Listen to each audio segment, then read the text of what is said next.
Eric Beard back. Just wanted to go over some core training progressions. Let's talk about stabilization level training for core, and let's give you some different varieties that you can play with here.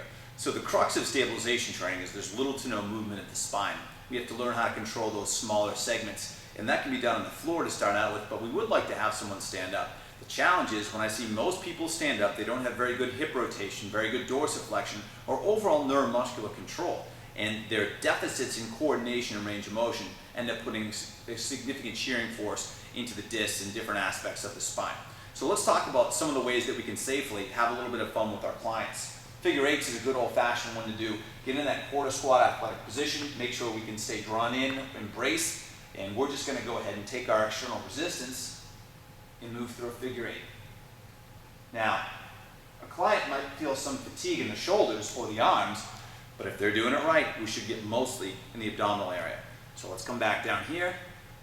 Now the figure eight can be small, it can be big, you can change directions, you can be fast, you can be slow. You can also make your clients spell out some letters, A, B, C, you can go lowercase, you can go script through the alphabet, have them go ahead and write out their name, their husband's name, where they work, your name, Eric is great, have them spell that out. Have a good time with it, but make sure that they're staying engaged and neutral through the lumbar spine. If they can't do something like that basic figure eight or being able to write letters from an athletic position with the spine relatively neutral, then if they're going to come across to something that's much more dynamic, then how are they going to be able to control their lumbar spine? They're not. They're absolutely not.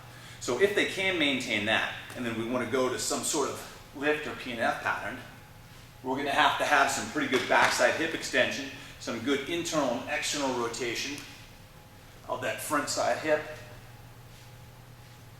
And then if we really want to get after it, we can work on making this a bit more complete.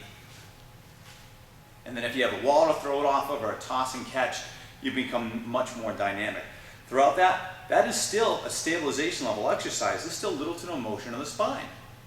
So you can progress someone from simply doing in some supine marching to bridges to half kneeling chops to cable rotations to figure eights to letters to building up the speed, increasing range of motion, changing their stance, changing their base. And you can get pretty dynamic with this and you're still not moving to the lumbar spine.